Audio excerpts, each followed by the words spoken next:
morning, ladies and gentlemen. My name is Rachna Patel, and I am pleased to be your MC for this Asian Women Leadership Summit, AWLS Bangalore. This event follows 7 successful summits in the APAC region.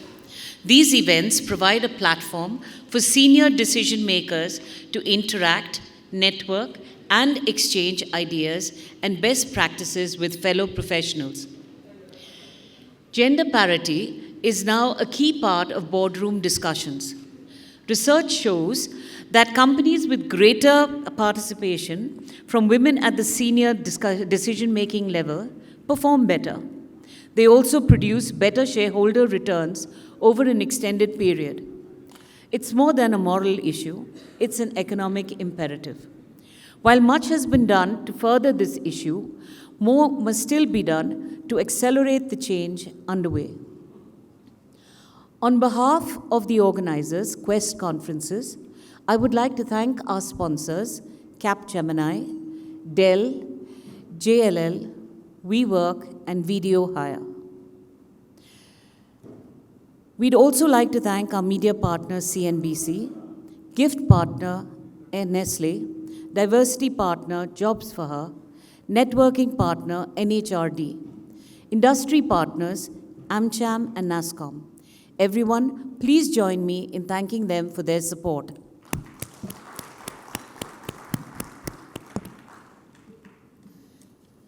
I'd now like to invite Mr. Arvind Singh to the stage to kickstart the event. Arvind is the founder and chief executive officer of Singapore-based Quest on the Frontier Group, the parent company of Quest Conferences, the company behind AWLS. Founded in 2002 in Singapore, Quest on the Frontier is an established regional consulting, corporate training, and business events firm, serving clients in Asia, the Middle East, and Africa. Prior to founding Quest, Arvind was an international corporate banker with Citibank and Standard Chartered Bank in Singapore. A physics graduate from Delhi University, Arvind earned his MBA from the Indian Institute of Management, Ahmedabad, and is also an alumnus of the Wharton Business School, University of Pennsylvania, John F. Kennedy School of Government, Harvard University. May I now invite Mr. Arvind Singh to please come on stage.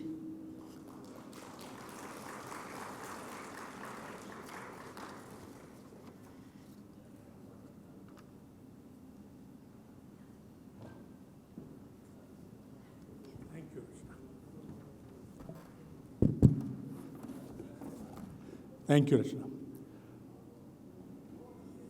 Good morning, everybody.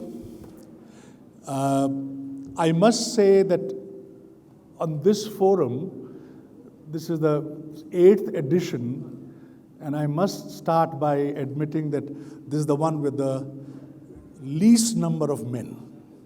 So I'm a little bit disappointed because women leadership is a issue and is a challenge and opportunity for all of us. And for it to work, it has to have full support of everyone.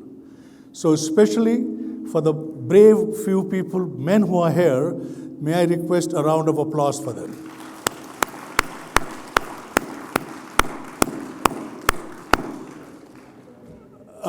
I get asked, why did we start AWLS?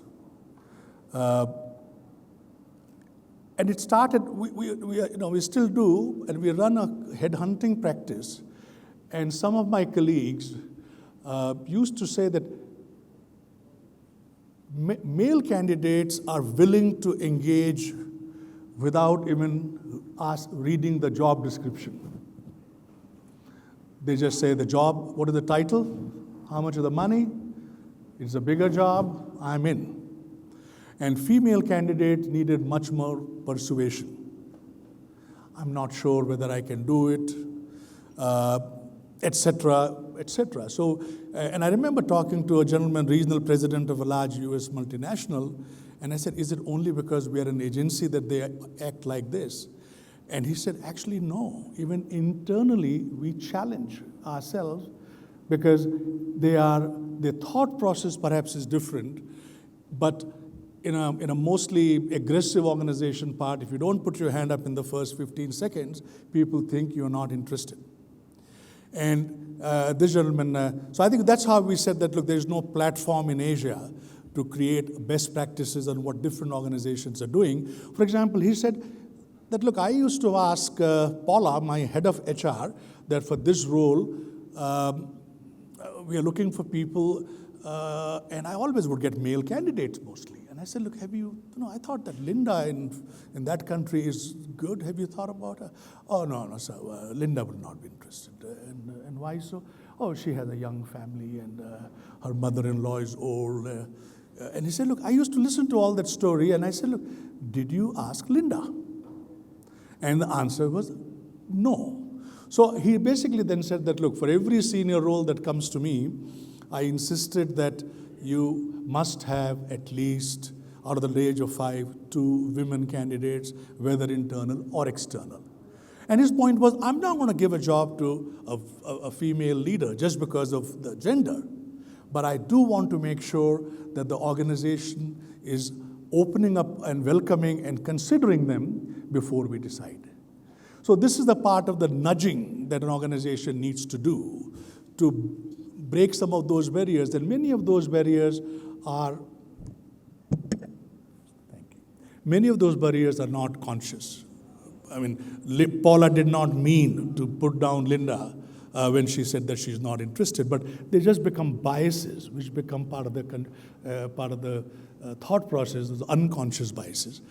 And the best story I've learned about this unconscious bias, and some of you may have heard it before, is how the music industry overcome unbiases in the orchestra casting solutions.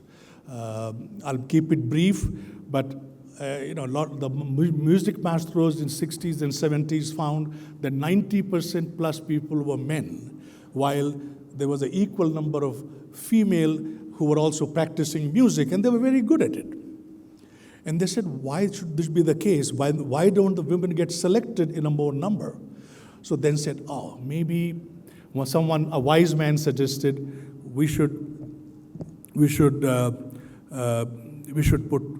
maybe we get biased. Somebody said that maybe we should put curtains and just listen to the music, not look at the person.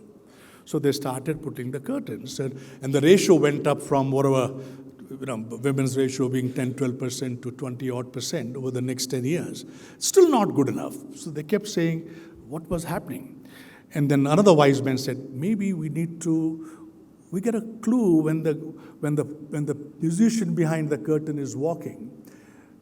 Depending on the sound from the shoe, you can feel whether there's a bias or not. And then they said, maybe we should put carpets. And after that, the ratio went up to almost 40-45% women and remaining men. So the message here is that we are fortunate to be living in a world where there are no conscious biases. We must also remember there are parts of our world, and significant part, where there are even conscious biases. But at least in our part of the world, there's no unconscious biases. But each organization has to put up what I call curtains and carpets within your system to overcome those unconscious biases and identify. The next thing I wanted to mention was there is a lot of research, and established universities have done research. Financial Times have done research, and the research shows that organizations with more female leaders at the top have a consistently high performance on financial metrics. I'm sure all of you would have heard or read the statistics. Sometimes you wonder what is the real, is it a causal relationship or is it a contextual relationship?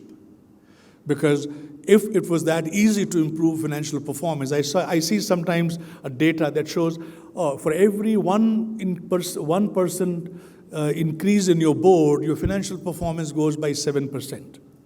So what do you need to double your profit? Get 13 women on the board, if the ratio was correct. So I think there's something more to it, I would argue. And I think the organizations that have women leaders at the top, the organizations that have women leaders at the board, the organizations that encourage women participation in the leadership teams, also do many other things right. So it could be the culture of a progressive organization, it could be the culture of meritocracy, it could be the gender-blind culture they create, but they also are a kind of organization that are leading on many other fronts. So while one could argue that to some extent women leader participation also correlates with many other progressive things that companies will do. Now we all talk about corporate, leading organizations. We sometimes, thank you. So we sometimes think that in the Indian system it is maybe difficult, and we don't all have a very high opinion of our public sector or government institution. But guess what? We are here in Bangalore, and there is an organization which is forefront of being a total gender agnostic organization. It is a public sector organization. It is an organization that does all of us proud. And if I can see my friend Pranjal, are you ready? Yeah. So I think I want to personally, and on behalf of all of you, I guess you'll agree with me, dedicate this particular event to the organization in Bangalore, right here in Bangalore, India gets ready which to is take ISRO. destiny and mark its name in the annals of space history. India's second lunar mission will be always remembered as the country's first space mission to be entirely headed by women. Meet India's rocket women, who today will be the superstars in the background as India celebrates marking its moon footprint.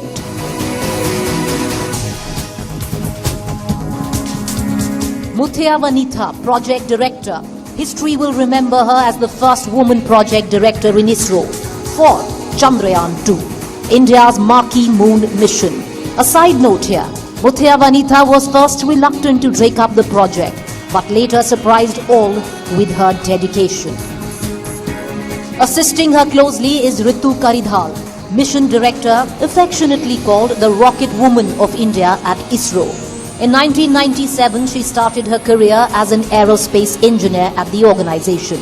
Her last big-ticket project was the ambitious Mangalyaan, launched in November 2013.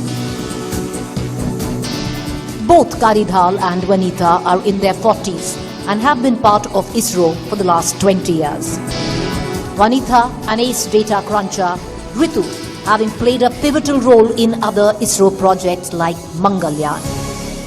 Two women heading Chandrayaan-2, while 30% women are part of Team Chandrayaan, powering India's 978 crore second moon mission.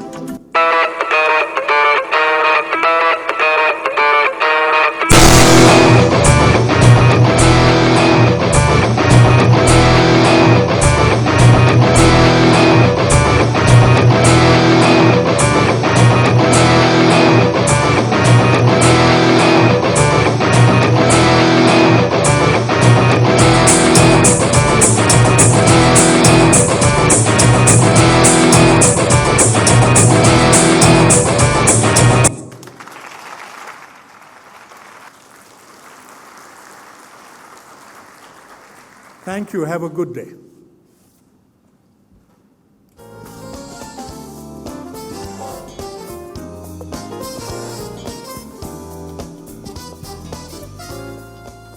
Thank you, Arvind. May I request all of you to please put your phones in silent mode for the duration of the conference? Thank you. Thanks. Vinita Bali is a global business leader with extensive experience in leading large companies both in India and overseas. she has worked with eminent multinationals like the Coca-Cola Company and Cadbury Schweppes PLC in a variety of marketing, general management, and chief executive roles in the UK, Nigeria, South Africa, Latin America, and the USA, in addition to Britannia Industries Limited in India. She brings a global and pragmatic perspective to strategy, marketing, innovation, and operations, having worked across countries and continents, with responsibility for global and regional roles. She has been recognized in forums, nationally and internationally, and won several awards for her various contributions to business and society. In India, Vinita serves as a non-executive director on the boards of CRISIL Limited and Syngene International Limited, is a member of the Board of Governors of the Indian Institute of Management, Bangalore, an advisory board member of PwC, and chairs the CII National Committee on Nutrition. She was also on the board of Titan Company Limited from October 2006 till March 2018. Ladies and gentlemen, please join me in welcoming our keynote speaker, Ms. Vinita Bala.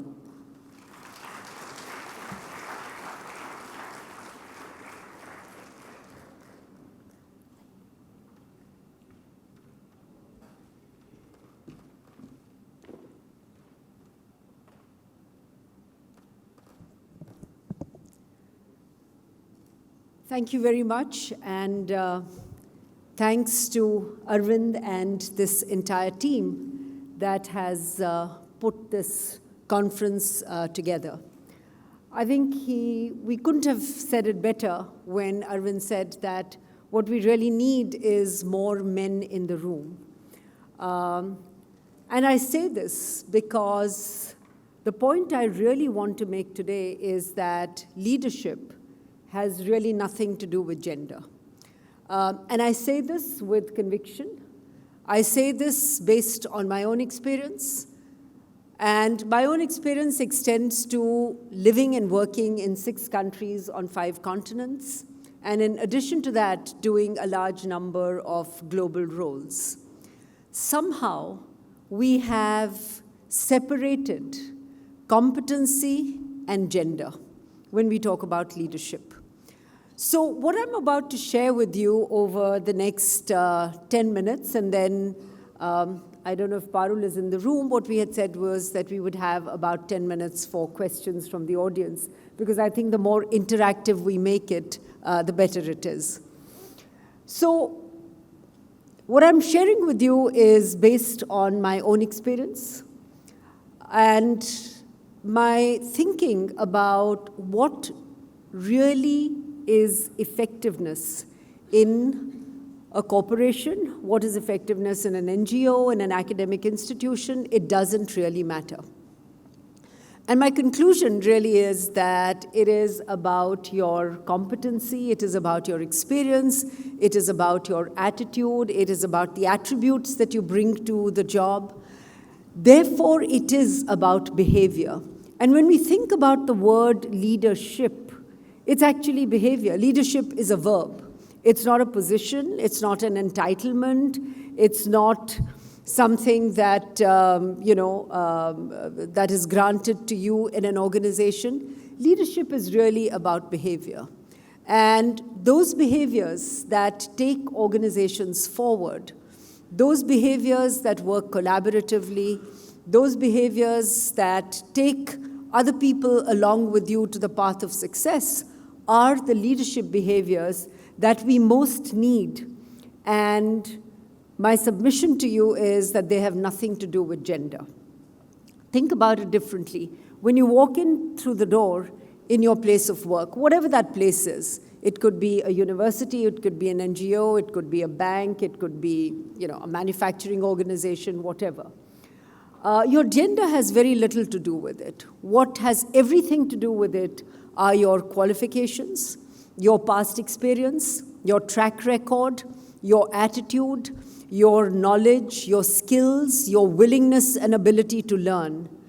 Now, tell me which of these attributes is gender specific. In fact, each of these attributes are gender agnostic. They have nothing to do with the fact that you're a woman and somebody else is a man. And I think it becomes incumbent on people like us, all of you in this room, who are already in positions of influence, to actually, in our own way, change this dialogue. Because the more we focus on women leaders, the more we focus on women have to be trained for board positions because the government has stipulated that every listed company has to have an independent director who's a woman. We are perpetuating a myth, and I really call it a myth because there is no data to prove that. We are perpetuating a myth that women need more training, women need more encouragement, women need more this, that, and the other. In fact, the fact that all of you are in this room, to me says that women are ready. It is the organizations, and I say this with some regard for for the men in organizations who are in very senior roles. They have to make the call to make this change. I was particularly fortunate in my own career to have worked in organizations and what I call, Renaissance men, starting with my dad, who never differentiated between, I have two brothers and myself.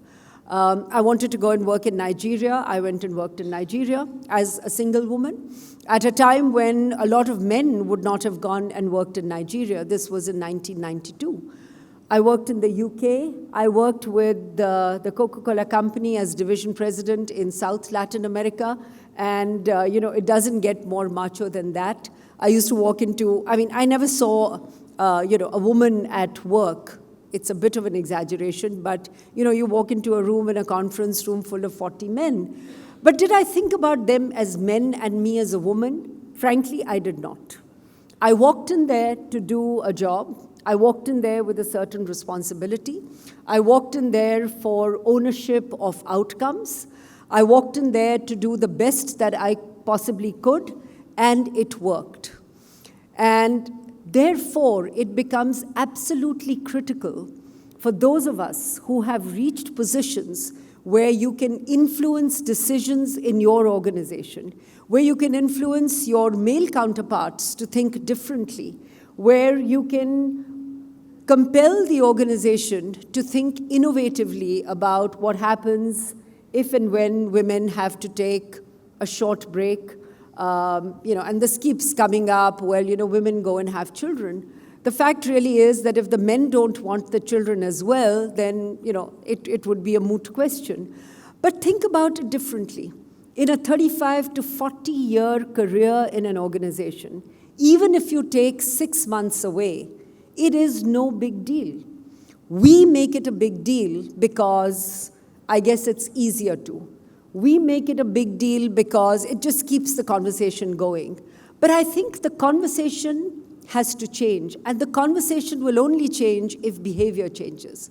If we get more and more women who are going to, dig their heels in the organizations in which they are and say something that Arvind said, for every new position that you're hiring, I insisted that in all the jobs that I did, and we were very successful, that you want to see resumes of women in addition to men.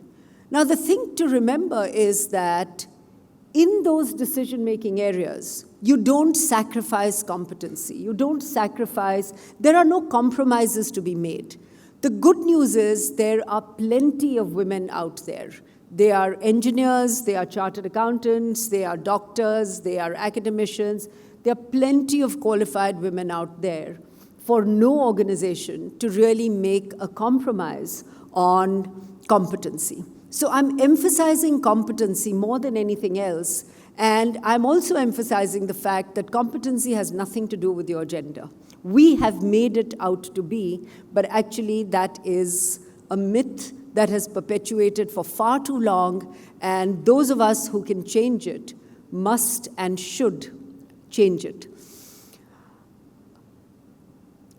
The thing really is that if you look at, take management institutes, we now have a gender ratio. It varies by institute, but if you put all the management institutes together, you're still talking about 40% women and 60% men. When you look at early stage recruitment in most organizations who track that, the ratio is relatively similar. The moment you get to middle management and senior management, it just gets very, very dismal. So the question is that it is not that there aren't enough qualified women available. The real question is, what is the kind of environment and culture we have in our organizations that causes a lot of women to leave and not to return? If you look at performance ratios, etc., in every other yardstick of performance, including academic excellence, women actually do very much better than men. There is a big shift and change that is taking place. The other thing that we corporate types tend to do is to think that the entire world is a corporation. It isn't.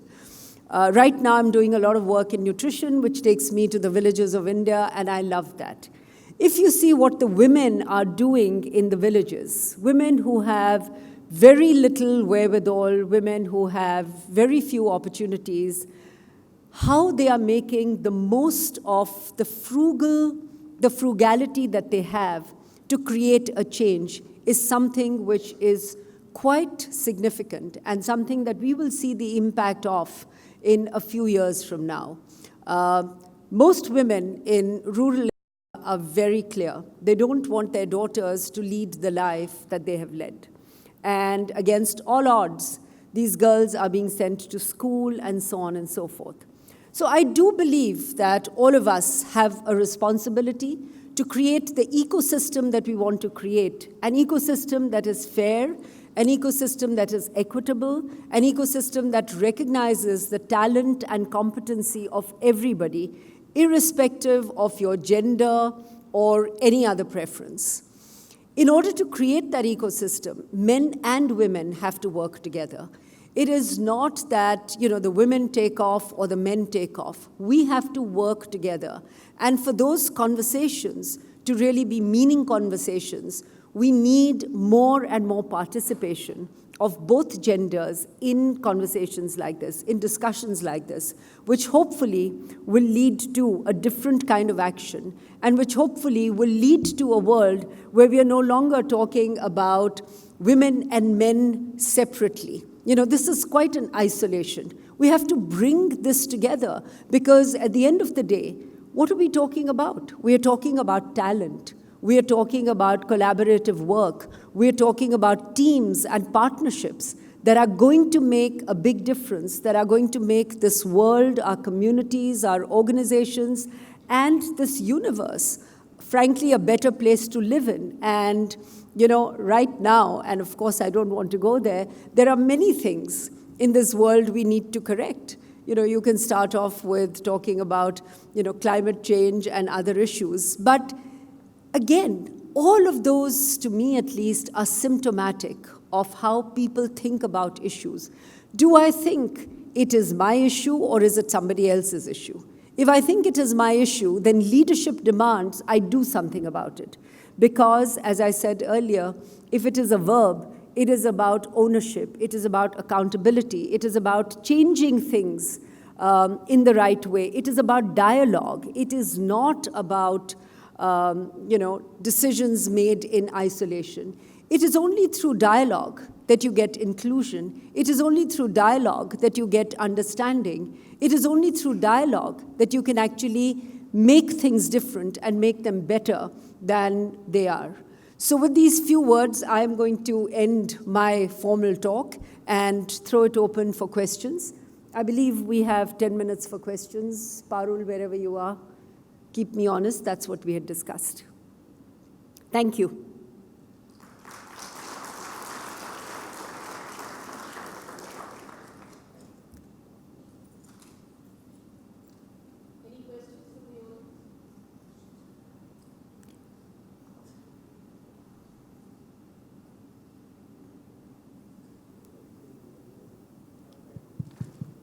Good morning, ma'am. I'm Namrata, I'm from Dell, and I want to compliment you that I had a very inspiring time. The last 10 minutes were very inspiring to me. Can you hold the mic a little up? Can't hear every word you're saying. Okay. Yeah. Am I audible now? Thank you. So I wanted to say that the last 10 minutes were very inspiring to me, and the question I have is, so you were talking about making talent gender agnostic, and a lot of, making talent gender agnostic, the challenge is gender agnostic. And I think we would all agree today that we women at this age are in much benign times as compared to the times that you went through in your professional career. So I want to know, what was the biggest challenge you faced because you were a woman in your journey, and how did you overcome it? I keep getting asked this question a lot. I never thought about it as a challenge. I mean, I just went about, from the day I was a management trainee till now, I just go and do what I need to do. I don't think about what anybody is thinking or saying. And I don't worry about anything which is extraneous to me. So challenge, it's the usual thing. I mean, I was the first woman to join Cadbury in India as a manager. And the biggest issue, this was in 1980. And the biggest issue the HR people had was, which bathroom was I going to use? Because guess what? There were, loos for women. There were loos for men who were managers, and there were loos, bathrooms for men who were not managers. So suddenly I was this woman who was a manager, and, the HR guy said, we will lock up one of the bathrooms and so on. And I'm saying, cut it out. It doesn't make any difference to me. So, there are silly things like this, which people make a lot of. So yes, I was the first woman to join Cadbury in India. I was the first woman in Cadbury's to go on the board of Cadbury Nigeria, Cadbury South Africa. I was the first woman in Coke who was a division president, and I lived and worked in Chile. And most of the time, I had to deal with people who were not women. But I never thought about it, frankly. Even today, when I go to a meeting or I sit across the table, I am not thinking of your gender or your accent or your religion or your food preferences. I am interacting with you on the tasks that we need to interact with. And here I would say another thing. Women just tend to overthink these issues. Just stop thinking about it. Just go in there, do your best work, and everything else will work out. Thank you, ma'am. You make it seem so easy. Thank you.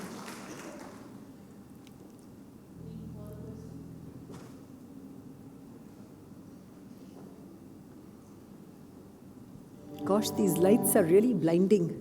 Hi, can you hear me? Yeah. I'm Kanchan, I'm from Capgemini. Thank you for the lights. You talked a lot about that how we should encourage our manager, our organization to look beyond gender. But how do we encourage women who come into work to think that they are capable? This is the challenge which we face. We know that they are capable and they have been educated, they have been brought up with the thought that they will be working. But somewhere in back of their mind, it has always been that, their personal life will hold them back, right? And this is one thing which we always face as a challenge, and that comes as an obstacle because managers will keep telling you that women are leaving because of their personal challenges, right? So your advice on that, how do we encourage those women to bring their career first? What you're talking about is really more a question of self-esteem and confidence that women have. The first thing is the fact that Capgemini has selected you to come and work in Capgemini is an indication of your competency and your capability. But I think it would also be, I don't want to shortchange the gravity or the seriousness of the topic, because at the end of the day, organizations are nothing but part of an ecosystem that we all work in. But the organization is a very important ecosystem. Where do people get their self-confidence from? Self-confidence comes from success. Self-confidence comes from approval. Self-confidence comes from having done a variety of different things. And self-confidence comes from being supported. Now think of the men in the organization. They're not just people who come to work. They're also people who go back to families. They're also people who have daughters and wives and mothers and sisters and so on. And I do think if there is one group that needs to be sensitized, and I'm saying this in all seriousness and with a great deal of respect, I think if there is one group that needs to be sensitized on gender issues, it is the men. They really don't know what to do because they have been used to being pampered at home, coming to the office, being surrounded with their own buddies. It's an old boys network, or it used to be. And therefore, how do you interact in a different manner becomes critical. I think the responsibility of organizations and of people like yourself who are in these important roles is to get a different dialogue going in your organization. It is to get the men responsible because, whether we like it or not, a lot of the key decisions are still made by men. So how do you influence those decisions? How do you get them to see things differently? I think that's as much a part of leadership and the role that, all of you can play as anything else. So for things to change, the ecosystem, the larger ecosystem also has to change. And the organization is nothing but a microcosm of, the society in which we live. I keep saying, actually if we had more dangal dads, it would be a very different world. Because women need, we need some Renaissance men. They could be your people you work with. It could be somebody from your family. And I think if the dialogue is really around what are people contributing, how are people, working in an environment and what encouragement are we giving. And also I would say to all the women, I stop thinking about being a perfectionist. Women take on all the responsibility to manage the house, to manage the children, to manage the work, to manage that. Why? I mean, if you just turned around and said, I'm going to take 50% of the responsibility, it's going to be tough. It's easier said than done. You have to co-opt other people in doing this. But that's the only way in which the ecosystem will change. Otherwise, we will continue to perpetuate all the stuff that we believe in, and we'll continue to talk about this, but very little will happen. Thank you. Thank you very much. I guess we're out of time. Thank you.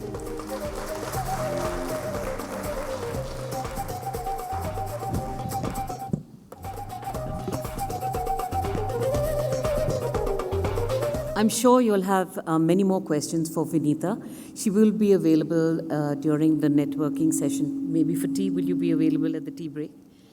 Well, so please take that opportunity to say hi to her then and ask her your questions and to continue a discussion that you might find important to you guys.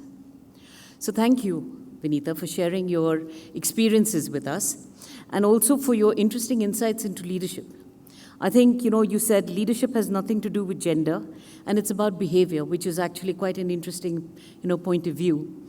And it's so true that in a career that spans, 25 to 30 years, a 6 months absence is not a big deal. And the conversation does need to change. Thank you for sharing that with us, because competency, as you've mentioned, has nothing to do with gender. I'd like to invite Mr. Arvind Singh to hand over a token of our appreciation to Vinita. May I call you back on stage, please?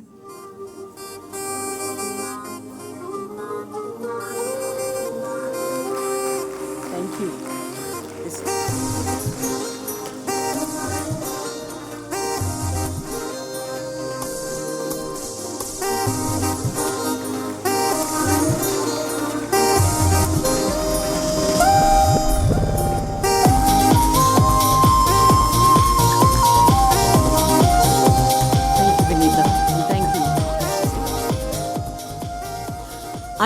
to invite our first panel moderator, Mr. Murali Shivaraman, for a panel discussion on In Conversation with Successful Women Leaders. This session is sponsored by JLL. Mr. Shivaraman has over 30 years of experience, of which the past 20 years has been in CEO roles, global and regional. Currently, he is Independent Director at Bharat Forge Limited, Chairman and Independent Director for Huhtamaki PPL Limited, formerly Paper Products Limited. Non-Executive Chairman and Director, Signify Innovations India Limited, formerly Philips Lighting India Limited. Ladies and gentlemen, please welcome Mr. Shivaraman.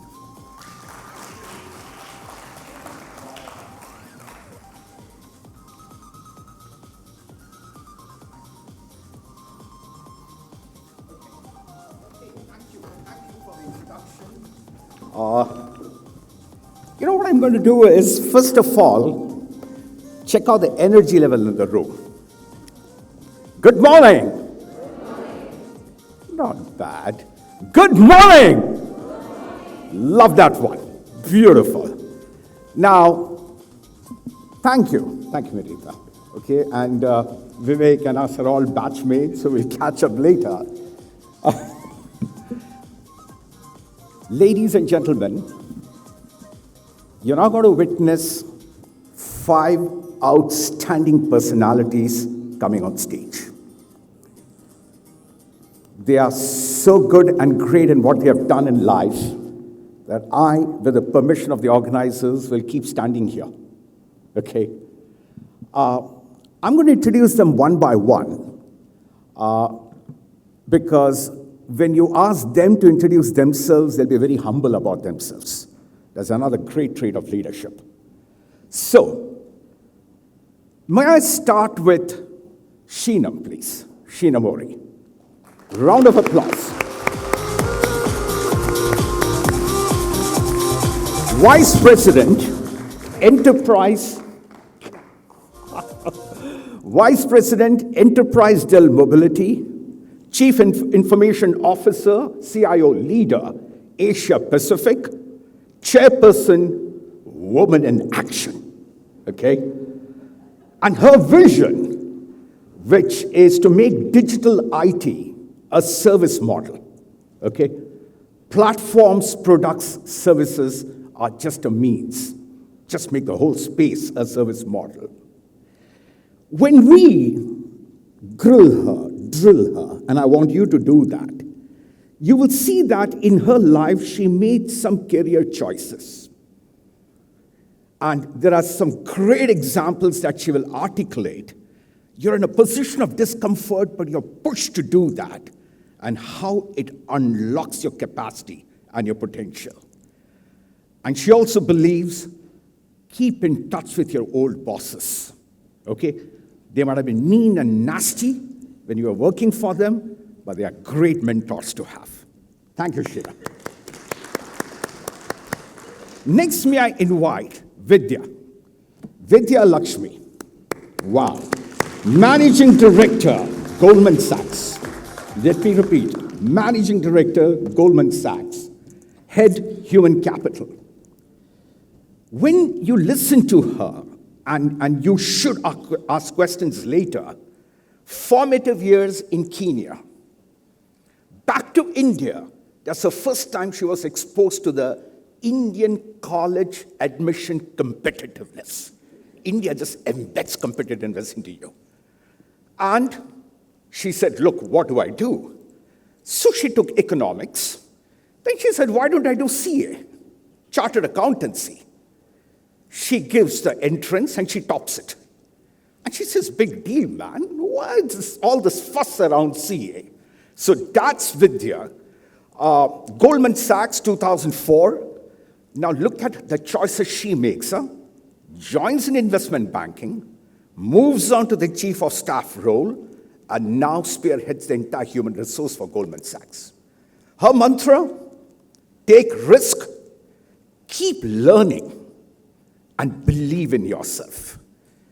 And later, in the next 60 minutes when we engage, there is one role model spouse here. And we should hear how her spouse has been a phenomenal support in her career. May I next invite Dr. Sandhya, please. Dr. Sandhya Chintala.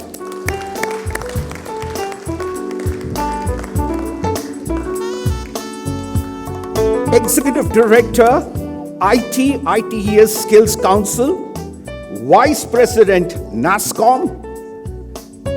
She is the most qualified in this room, I can say. Double doctorate, Dr. Sandhya. Double doctorate, not one PhD, double PhD, physics, education. Now, she's just confidence personified. When I was having my little chats with them, she comes with an experience on global education management. And it's a tough task. She brings together the industry, the academia, and the government. Industry, academia, and the government. And imagine when she brings that together, the kind of stakeholder engagement that she's kind of tangoing with every day. And she's driven by steering education and making education to create employable skills. Make India the global destination for IT, business process management, ITES. She has clarity on what needs to be done, and she just says, I go and do it. Whoa. Next, may I invite on the stage Charu Thapar. Charu, Regional Director, Head Strategy and Platform, Property and Asset Management, JLL. Who does not know JLL? You can be anywhere, any part of the world. If there's anything around real estate, it's JLL. Charu will bring out in her dialogue today, and I think something that Vineet also touched upon, that there is no distinction between professional and personal. You're just a persona. You're a human being. You're born with certain values. Your family upbringing cultivates them. And that's the beautiful blend of professional and personal. And it got nothing to do with gender, or nothing to do with gender. She will narrate a story of how she got inspired from a family setback. The power in you comes when you face adversity in life, and you always come out stronger. I loved it when she said that she pursued hotel management, and then she decided to take a career in real estate. And her family and friends said, real estate, for God's sake? And those days, real estate means all those grubby practices, whatever. God bless Charu, moved on to real estate, because she brought the spirit of hospitality in the hotel industry to the real estate space, and I have been a humble customer of yours. So a round of applause to you. And then, last but not the least, Sunita. Can you please come over? Sunita Cherian, Senior Vice President, Corporate Human Resource, Global Head, Inclusion and Diversity, Wipro. So she's the big boss of Global Wipro on anything on people matters. Oh, the dialogue I had with her, she starts by telling, Murli, cut all this crap. We make our choices, and we live with it. If I have made a choice to be a homemaker, I am proud of that. And I have no grudge, no regrets, and I do that with my passion. When I decide in a stage in life to do that work-life balance, it's again my choice. So it's you and you alone that you own your choices. Interesting when she articulates her story, that she did her engineering, would have loved to be in the comfort zone of a coding job. A small window, she jumps onto a sales role, and that engineering DNA in front of the customer. And then she says, hey, why don't I lead human resource for Wipro? Because end of it, Wipro is a people capital-based entity. And if to my people, I can bring the brilliance of engineering and the customer empathy of my end user, nobody can stop Wipro from growth. amazing. And what she also believes, and this is all gender agnostic, is two traits are honesty and authenticity. A round of applause. I bow. Do you want to say anything more on you, please? Because I wouldn't have done full justice. Say, you flattered all of us on the stage. That's all I can say. Please. Listening to you was almost as good as talking ourselves. I need the glasses. Oh, sure. He's making sure the mic is not too loud. Now, please, you are the customers here. And you've got 5 of them here. I'll try to shut up now. Just prompt them. But scribble the queries you have, and I promise you that you can go and attack them directly very soon. Okay? But to get the ball rolling, I had a few areas to discuss. Let me start with all 5 of you, phenomenal human beings, great business leaders. What came across is an innate belief in yourself. It all starts with that belief that you have. And making those calls and taking those choices. Shinam, can we start with you? And please do share that red account and the other career moves as you articulate your story. I think the innate belief comes from various things, right? I really like that phrase, Vinita, dangal dads. And I'm going to go back and tell my father that he's a dangal dad. I don't think I've ever done that. So I think it comes from the fact that my parents wanted me to do well. We had our fights. It's not as if we didn't have our fights. My mother wanted me to be a doctor. I didn't want anything to do with biology. And I had been somebody who was strong-willed and strong-minded from the very beginning. So when I was getting into my 12th competition, there used to be these constant arguments on the dinner table. You have to become a doctor. Like, girls become good doctors. And I said, I just don't like biology. So one day overnight, when everybody was sleeping, my room had shits all over the room. And I'm not joking, right? All walls, okay, all 4 walls were pasted with shits which said, I do not want to be a doctor. I want to be an engineer. So when my parents got up in the morning, my father told my mom, this is the last time we talk about this subject. Right? So I still remember that was the first choice, I think, in life that I made. Long story short, did my engineering from UVC in Bangalore. Not too many colleges, too many companies come to our college, used to come to our college at that point of time. Government college, small college tucked away in the center of the city, but yet we didn't have too many companies coming to us. Citicorp came, okay, to Bangalore, starting a new company. And my mother actually read that ad and she said, go and give it. My father was of this belief that my daughter doesn't need a job yet, like let her just concentrate on work. So we lied to my father. I said, I'm going for a group study. And I went for this, this mega interview process that was there. There was batches of people getting tested, going through the entire process. Again, long story short, got the job, started earning at a salary which was higher than what my father was earning at that point of time. So you can imagine the sense of pride that my parents went through, right? And so all of these things, why am I telling you? Because all of these things helped build the confidence and build the urge that you needed to do something with everything that you had. Joined iFlex, which was Citl at that point of time. 25 of us made that company, 40 people strong. So you can imagine the ride upwards. That was in 92, sorry. Got married in 94, had a baby in 97.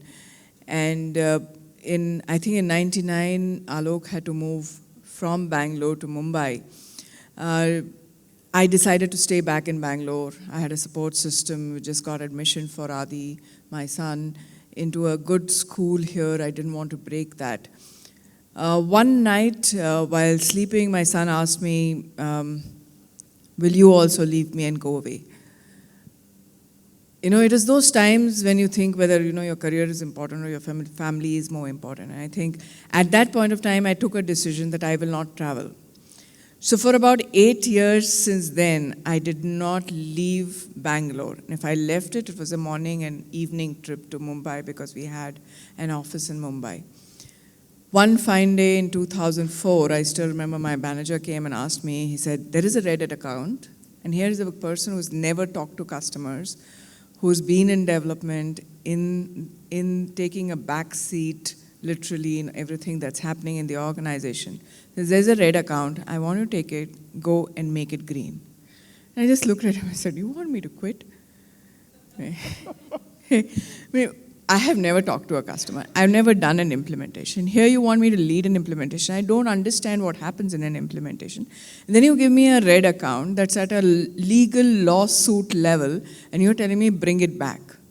So I went through my first major change curve, right? And nobody, and like Vinita told you, nobody at that point of time thought about diversity, right? There was no, I mean, I was the only woman in a group of so many men, like 40 of us used to go for an offsite, I was the only woman. But nobody thought that, hey, she's a woman, right? So this was not a woman-man thing. This was just like, I don't know, what are they doing to me? Right? So I went through my change curve, I built a resume, I went for an interview. That guy who was interviewing me said, your resume and your profile don't match. So clearly I had no resume writing skills. Got the job. When I got the job, I said, okay, maybe I can do something, right? So let me stay back and let me do this assignment and see what I can make out of that. So once I made that assignment work, changed that red account to a green account, it took us about 18 months. That was a turning point in my career. And I can't thank my boss enough, right? And the ladies at Dell have heard this story. I actually, you know, through tantrums, we grew up with a company, right? We were 25 of us who made it 40. I threw tantrums. I said, if you want me to quit, if you want to fire me, just tell me, you know, why are you doing all this to me? Today, when I look back, because I did that assignment, I am where I am today. Because I got an innate confidence in myself and that belief that I can and I will. Since then, I have not looked back. Every 18, 20 months, a new role, a new assignment, a new challenge. And that journey kind of continues even today, right? I moved out of iFlex in 2007 because I realized that I was not doing much and joined a very small company with the ambition of, you know, making big again with a small company. Joined Business Objects. Business Objects unfortunately got acquired by SAP, so that dream fell apart. But, you know, moved from an Indian setup to a global setup. In iFlex, we would, like, you know, say, design review hai, let's go get together, right? And there was this entire tool called Microsoft Outlook that was used for setting up meeting requests that I just didn't know about. Right? So when somebody said, okay, send me a meeting request, and I said, I'm wondering to myself what that is. Right? So I went into Google and figured out how to set up a meeting request. So that's the kind of transition that was there. A very different transition, very difficult transition, but a very exciting transition, again, telling me that I can do it. Okay, so those were, I think, the two key milestones in a career perspective that made me believe that change is possible. Change makes you stronger, and it's important sometimes in life. Beautiful, beautiful. And God bless whoever your immediate line supervisor was who pushed you to that red account. Yes. And today, thanks to that, we have Dell being shaped by none less than Sheena. Wow. Taking that cue, let's move on to Vidya. Vidya's career moves in Goldman Sachs, I briefly mentioned. And that wallflower incident. Please, Vidya. Thank you, Murli. I think, you make me sound much more glorious than perhaps I am. So there is a skill that I need to, learn from you on just how to project myself and how to market myself. But very briefly on my journey, so as Murli said, I don't know about the innate belief, because I think for the largest part of my life, I don't think I had any belief in myself. I don't think people around me had any expectations from me. I just sort of went along the journey and things sort of happened.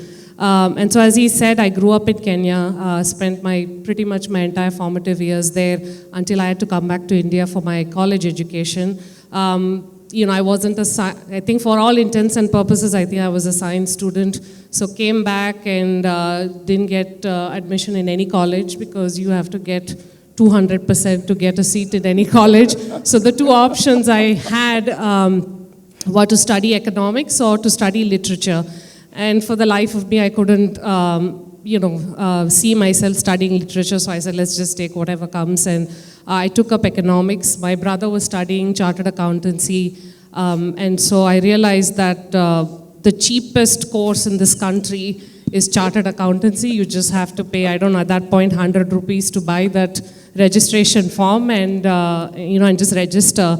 And I said, let's just give this a shot. Everyone makes it sound like a very big deal. So while I was in college, I registered for the foundation exam. And as Murli said, I did pass with a rank. And from there, I said, this doesn't sound like it's a crazy, difficult education. So I ended up clearing my chartered accountancy in my first attempt. That actually put a lot of pressure on my brother, who was a BCom from one of the best colleges in Chennai and did not clear, thankfully he's not here today, did not clear both his intermediate and final until 3 attempts. So sometimes it is overrated, but I did clear. And then I was in PwC. That's where I started my sort of foundation from a professional perspective. Loved the experience because it gave me, obviously a huge experience across multiple industries, but I didn't really enjoy audit as much, or I didn't think about it. My parents had no expectations. They didn't say you have to become this, that. They just said, good education, get a job, do whatever you want. So no one instilled any big ambition in me, and a little bit of that is the theme, that I've carried on. Goldman Sachs happened by a weird chance. My husband is from Bihar. I'm a little bit of the two-state story. And so we wanted to, obviously, when he met me in the CA post-graduation campus placement, we met. After 15 days, he proposed to me. And like everything else in life where I don't think, I don't worry, I don't care, I'm just like, let's just go for it. And so I said yes, but clearly my parents were completely against it. My dad every day would show me news of Bihar and, how things, would go haywire. And so I said, fine, it seems like he's genuine, let's just give this a shot. But I needed to move out of Chennai and he was in Patna, so we decided let's find common ground. And so I was looking for a job in Bangalore, and that's how Goldman Sachs happened. I knew nothing about investment banking, and that's again a big story of my career is every job I've taken, I have known nothing about those jobs. So I was an analyst in investment banking. I used to cover industrial companies, started here in Bangalore. I got an opportunity to move to New York, actually at the peak of banking. So in 2007, I lived through the 2008 crisis. Again, at that point, I said no. When they gave me the opportunity to move to New York, it was my husband who said, you're out of your mind. How many people say no to, a job in Wall Street? You need to, say yes and move. So I said yes, and I moved. Again, I didn't think much. My son was 1.5 years at that point, left him behind with my husband and moved. Had an incredible experience in New York in Goldman Sachs. And after a couple of years, decided to come back. And from there, again, every job has been new. I moved on from there. As Murli said, I worked as the chief of staff to the CEO. Knew nothing about that, the right hand, left hand, everything he needed. From the most benign requests to the most strategic things, I ended up doing so, learned a lot in that role. Moved from there, again, got another opportunity. He told me, build out the business, one of our divisions in India, analytic footprint that we were growing, knew nothing about it. It was within the sales and trading function. I have never done anything in trading, never done anything in sales. I said, what's the worst that could happen? I'll fail or I'll lose my job. and I will just go back home. Anyway, my husband has a job, so things will be fine. So that mindset, and I say that because, there are many women who have a strong sense of ambition and know what they want to do. I was not one of them. I did not know what I wanted to do. I just went with the flow and took risks. And finally, from there, they gave me this opportunity to move into HR. Again, I don't have an HR background. And other than hiring people and grooming people, I haven't, in my prior roles, I haven't done anything more significant, than that. But in the last 5 years, in this role, again, has been an incredible learning opportunity. That's a big theme in my life. I've always wanted to be in roles that I learn, grow, and do different things. And so I think a few sort of themes to call out there. One, Sheryl Sandberg says that the one, really important decision in your life is, the partner that you choose. But I think another equally important decision is, which is the company you choose to grow in. And that has been life-changing for me working in Goldman Sachs. Yes, I'm a chartered accountant by background, but once I moved into the organization, that is quite irrelevant. I don't think very few people know I'm a chartered accountant within Goldman, and the ability to try different things, do different things, try different roles, move geographies, like I have been able to do that, most of which have been thrown at me, and most often I've said no, and somebody else has had to convince me and say that, no, I think you're, this is something you should try out. The one big inflection, point in my career, which is where I think perhaps the self-belief began, and I'll keep it short. But this happened when I moved back from the US, and I was just beginning to take up the role of chief of staff with the CEO. And as I was getting into the role, one weekend he called me and he said, there's this lunch meeting and a bunch of senior people are coming, and would you like to join us for lunch? And I said, okay, my immediate thought was, what excuse can I come up with so that I don't have to go to this lunch and, do some small talk with all these people over a weekend. I was completely disinterested, but clearly new to the job, who's going to say no to the CEO? So I said yes. And then the next thing he said to me, and forever I think I'm going to save that email, he wrote on email, he said, don't be a wallflower. And at that point, I had no idea what wallflower was, so I went and actually Googled wallflower. And wallflower essentially means, a decorative piece or whatever. And so my first reaction was one of anger, and I was so upset that he would think that, I'm a decorative piece and I'm going to sit there and, add a glamour or whatever he was thinking. And then as the anger subsided, I realized that he was right. He wasn't wrong, because innately there was the pressure, God, what am I going to say? Who are all these senior people? I'm suddenly going to be put on the spot. What if I don't know the answer? So all this self-doubt was playing in my mind. But the reaction was obviously, how dare you call me that, or how dare you think I would be that? And so long story short, I went for the lunch, and it was an amazing lunch, and I was a little bit lucky because that senior person who came was somebody I had worked on a deal with, and so we ended having common ground. But that made me then realize that if I have to grow in my career, I will need to get out of this fear of this and this notion of self-doubt that I had. So I ended up doing this role that put me completely in the limelight. I was always in front of large audiences. I was always working with senior people. And over a period of time, I have gotten over that, that fear, but it also made me realize that speaking in front of large audiences, being able to articulate my point of view, turns out to be one of my strengths, which maybe growing up, I wasn't, the debating secretary in school or college, and so it was an untested skill. But I'm glad I took the risks and was able to take on these opportunities that then allowed me to have such a rich set of experiences. Fantastic, fantastic. Vidya started by telling me she's an introvert. She doesn't look to be an introvert. Managing Director, Goldman Sachs. But one thing, what she's doing now? She's not practicing what she preaches. Her two boys, 13 years old and 8, she's putting pressure on them. Your mom is a chartered accountant, your dad is a chartered accountant, your mom is managing director at Goldman Sachs, so better study, study, study. Okay? Thank you. Moving on to Dr. Sandhya. Dr. Sandhya, I mean, for me, double PhD, education, global, and then coming into a pretty tough space like India, NASSCOM, and getting in to shape policy, okay? And bringing, as I said, the industry, the academy, and the government. Tell us what drives you, please. Yeah. Thanks, Murali.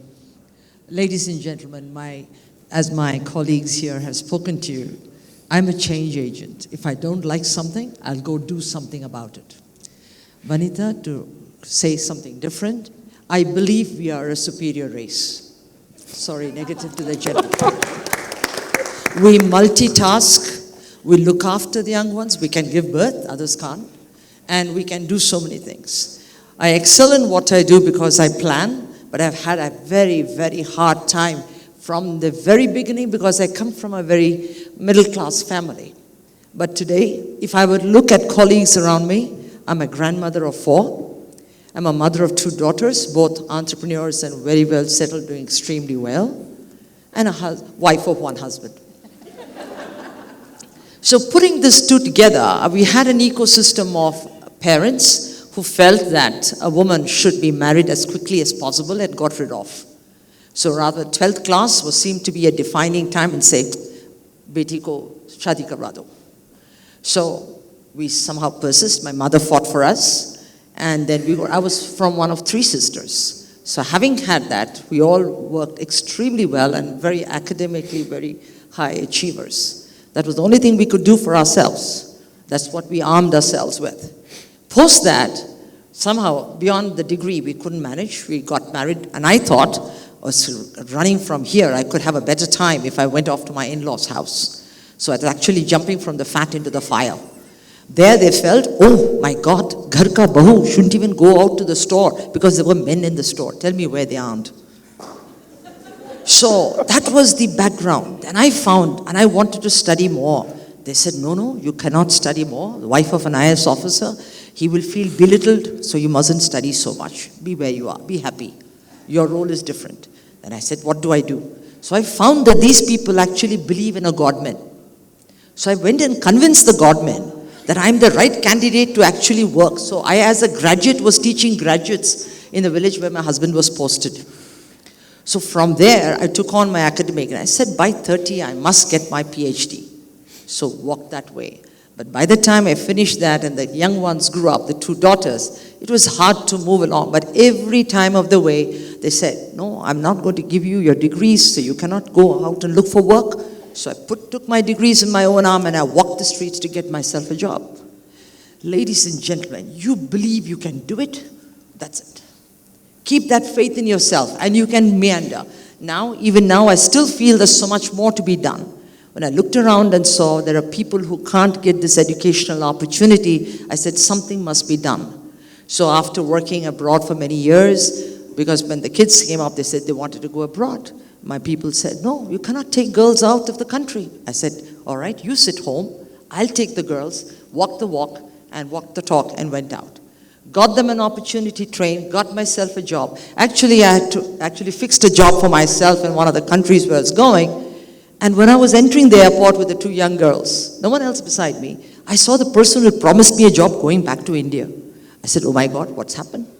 Then I went back, and then with whatever little money I had, actually went into the university because my degrees were excellent, got myself a job, went into a professorship.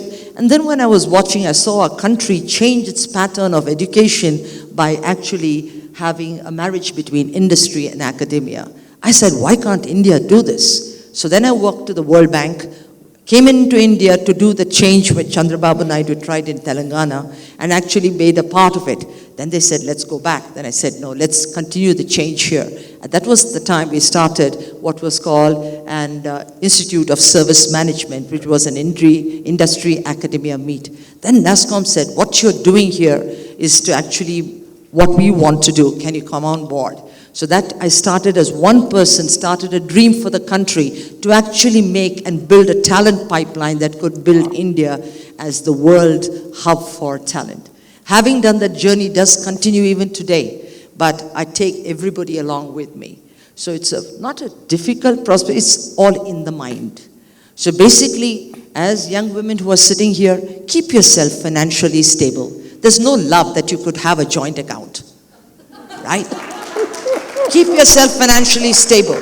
That's where your strength comes, right? You can do all the loving and doving and watch the movies, but just be financially stable. Yours is yours and his is also yours. So if you keep this mantra in mind, you have a lot of stability to dream. Otherwise your dreams go down the drain. You have to listen to everybody. People in my home say, you say and listen to everything, very nice, but do precisely what you want. Just take that advice. Very nice. No confrontation required. But I believe that if you can't put your own house in order, you cannot do public good at private cost. So do set your house in order. Whatever you do, you be an example. Everybody, it's not going to be an easy way. But if you believe you can, let me tell you, it is possible. Even today when I look around me, I see a lot of people say, I've done so much for others. Great. But then, have you yourself been a satisfied person? That's very important. So have a look at it. Today I talk about and work on the area of genomics and gene splicing, talk about areas where we actually will be creating children without the diseases that we want. Take any one of the future technologies and we can build it. I'm a nuclear physicist as well as an education. My educational competence was in the area of how the mind can absorb information. It's very, very beautiful. None of you actually like and do the same thing the same way. Like you have a breakfast which is so different for proteins and carbohydrates. Likewise, students love to learn. There is no bad student or poor student. It is the ability for a teacher to be able to deliver to an individual. Today's ecosystem, we can actually deliver customization to scale. You will see a huge process wherein which all of you will be able to continuously learn, and you will be. And as time goes on, if you go to 60 and beyond, there is no retirement. That's a good news for you, or I do not know how you feel about it. Retirement is in the mind. You constantly want to do something and change things around you. It's a beautiful thing. You don't have to actually say, I cannot do it and not walk the talk. So ladies and gentlemen, I just do think, if you can envision what you want to do, your mind and heart believes it, I personally believe you can do it. Thank you. Whoa.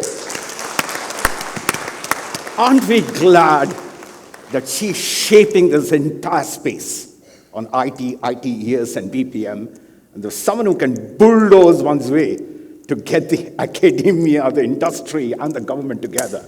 God bless you, Dr. Sadhya. God bless you. Charu, you have an amazing story of moving from hotel hospitality to real estate. But even your family background, the conservative background where you're brought up, the one who inspired you to join the real estate space, and also that one example where there was a setback in your family. Okay, please, Charu, floor is yours. Thank you so much. So, unlike my esteemed panel, I come from the northern part of the country. I grew up in Chandigarh. Very interesting dichotomy. My family was very forward-looking and modern. My grandparents moved to Simla after the partition. And at that time, my grandmother worked. She was the headmistress of a school, very respectable profession. So my grandfather would always say that you are my Jhansi ki Rani. And I would always wonder, why am I Jhansi ki Rani and why is my brother just an ordinary boy, right? And at that time, I learned to question things that were happening at home. I mean, my environment gave me the confidence to question. So when I was 12 and, you can start cooking, I was taught how to make tea and Maggi noodles and stuff. And my brother, who was 3 years older, did not know how to do that. And my question to my mom and my grandfather was, you say I'm Jhansi ki Rani, but you're teaching me how to make tea. What about him? He'll not have to have tea.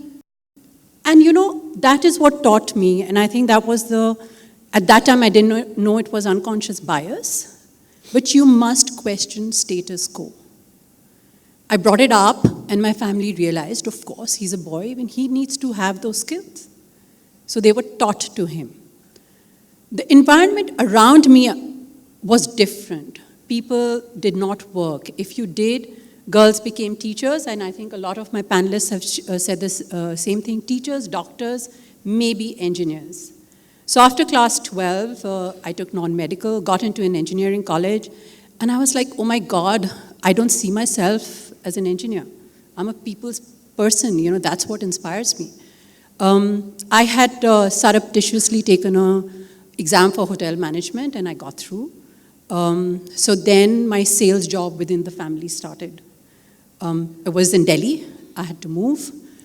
First time a girl was moving out of the family, big discussion happened. And again, I questioned them. I said, you've taught me to believe in my dreams. Now let me live my dream. Testing. I think you must test boundaries always. Only then you can find some sort of a way forward. So I moved to Delhi, did hotel management, came to Bombay, worked for the Taj Group. And that is where I met my mentor, a real estate professional, an Australian gentleman, who said, hey, listen, you know, you have great client skills. Why don't you move to real estate? This is in 94, 95, when the economy was opening up. So I said, okay, wow, sounds exciting, because I thought hotel industry for me at that time was getting a little monotonous. So I went back to my parents and I said, hey, listen, this is a great opportunity. I want to do this. And that time, you know, real estate was equal to brokers, and brokers were equal to chappal and white trousers and shirt buttons half open with gold chains dangling. They're like, broker? Hotel management ke baad, you want to be a broker? I was like, you know, there are more elements to this. It's not just broking. You meet my mentor, see what he has to say. So we convinced them. I got into real estate in 95. And it has been an inspiring journey. But, and you know, you have setbacks as you go along. As they say, your career is often at crossroads with your personal goals. I wanted to have children, and at that time your career is taking off. My mom, unfortunately, had a very major setback, very active person. She would go out for walks in the morning. One day she just collapsed and she was wheelchair bound. That's the same time I was planning a family, and I was like, hey, how am I going to do this? I'll have to give up my job and all. She said, do not worry. I will move into Bombay so that you can live your dream. Do not give up. And for 2 years, my parents gave up their time in Chandigarh and moved to Bombay to help me settle in my new role. I must also mention my spouse, very forward-looking. And again, I tested boundaries with him. So my actual name is Charu Thapar Chakravarti. And I said, great, you know, we're getting married. I don't want to give up my name. I'll happily add on yours to mine. I will not force you to add on mine to yours. So I hope that's a good compromise. So he said, yes, fine. And then when we had our children, I said, they will also have my name. And he was like, okay, fine. So my children have a double-barrel name. Often questioned, you're Thapar Chakravarti, what does it mean? Where do you come from? You know, who's your father, who's your mother? So, you know, these are the things that you should continue to challenge. In my work life, I was one of the few females in the real estate profession. My name says Charu Thapar. I would go for meetings.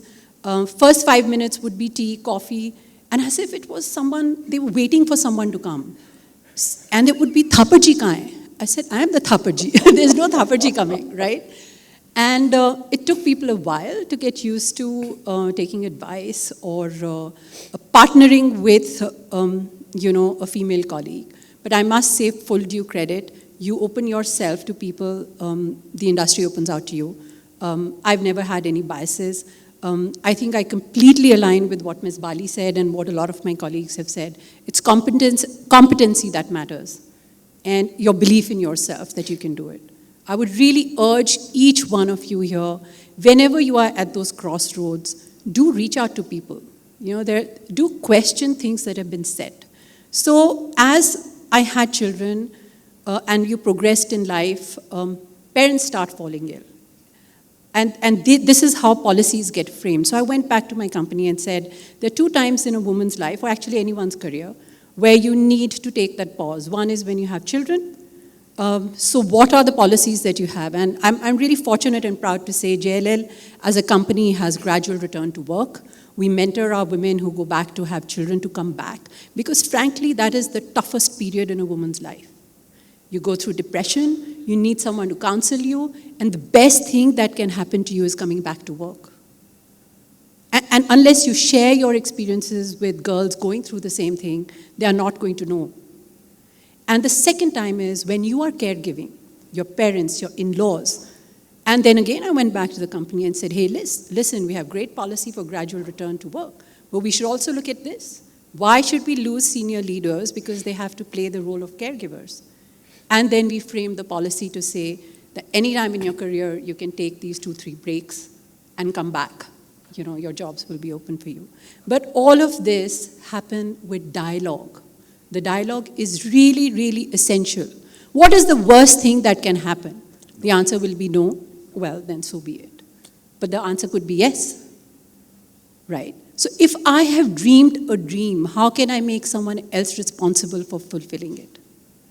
It is up to me to fulfill my own dream. It's up to me to see how and what kind of support I can get to fulfill the dream that I have. That's all. Thank you. Beautiful. Absolutely good. And God bless JLL. I mean, real estate can all be those pushers on rate per square feet, rate per square meter, but the human touch in a real estate office, in a real estate workspace, needs leaders like you to shape it. And as I said, I have been a great customer of JLL, so fantastic. Wow. Last but not the least, Sunitha, Wipro Global Group. And a brief chat with you, and I did share that when I introduced you. Engineering in your DNA, a choice into sales, and then shaping that organization on human resource, and also bring out that point of honesty and authenticity. What makes you stand out? Please. Thank you, Murli. Am I audible? Yeah. So I guess the stories are really heartwarming because one, you just get to realize that you're not alone in that journey that you've gone through. So a similar upbringing of just 2, I have a sister. And growing up, I think I had a fonder memory of the women who used to work. So my mom was a housewife, but the earliest memory I had is of a woman going to work in the morning and coming back in the evening. So I think from childhood itself, it was there that you must get out of home and you must work. Now, what that work would be, well, one will define it as one goes along, but the clarity of thought was there that the choice between sitting at home and going to office, I would choose the latter. The ever unending saga of engineering, medicine, I think it happened in my family too. And the choice was simple because if your sister becomes a doctor, then, well, it's no fun to have 2 doctors at home. So I guess the choice was fair enough, going for engineering. So was there some deep passion about engineering? The answer is clearly no. I picked up, and when computer science was hot in those days and one would have got a seat, I guess I just went with the flow of saying, let me go into those mother subjects. So it's electrical and electronics that I want to do. So I did all of that, and when Wipro came into campus and gave us a choice to say that, yes, if it is into the IT world of coding, then, well, there are so many seats, and depending on the number of people who qualify, we will be taking a whole lot more. But we're also doing an experiment of trying to see whether we can get suitable candidates with an engineering degree into sales. Now, the reason I say choice is I think that's the first time when you really exerted your choice and you stuck by that choice. Because you knew that the failure was higher if you went into sales because 1, Wipro was experimenting, and 2, they were very clear that it's 1, max 2 people who will get selected. I don't regret the choice because I sat in for the sales interviews, qualified, came into Wipro. And let me tell you, there's always this comparison that one wants to make with others. So when I came into sales and I was telling Murli, you know, the offices that we were in was nothing to do with those swanky AC offices that my friends had joined. But you have to be comfortable with the choice you made because, you know, even in that early stage, these things can influence you. You know, you sit in a not so happening office, you're on the road, you're trying to sell, and here's your friends who are enjoying all kinds of events at the, you know, they were a pampered lot, the IT lot, you know, so the company is trying to pamper them.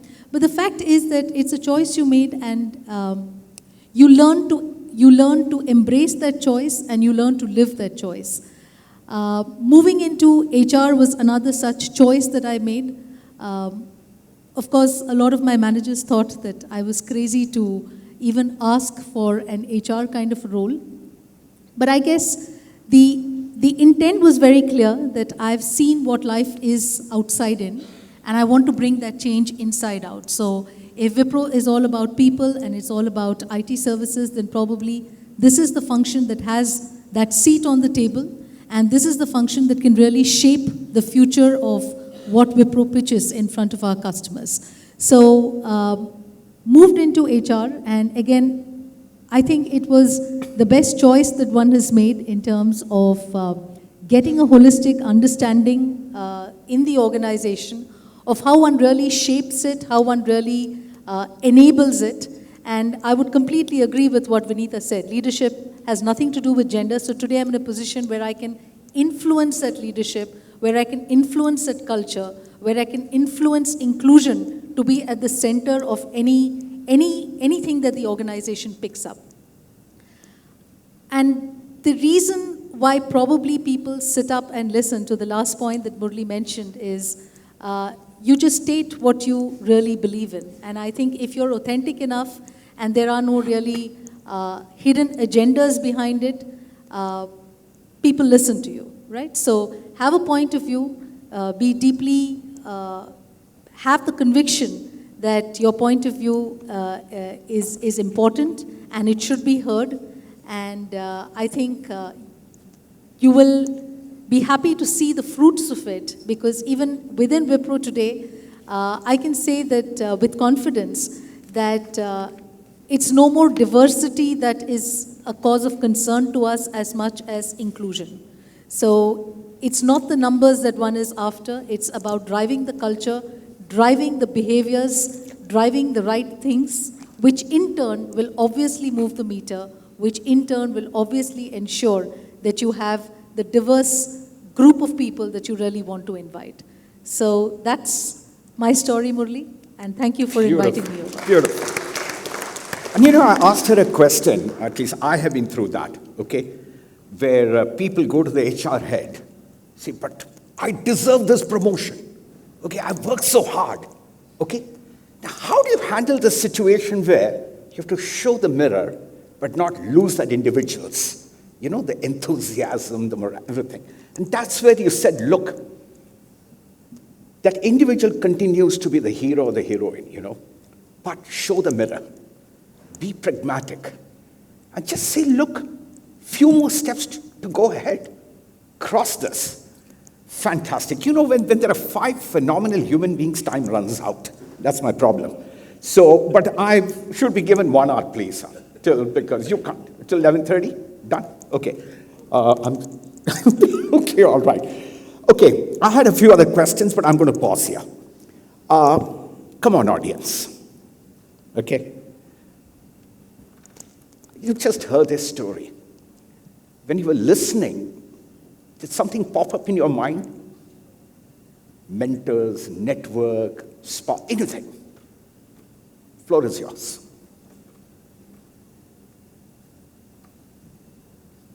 Yes, there's a question.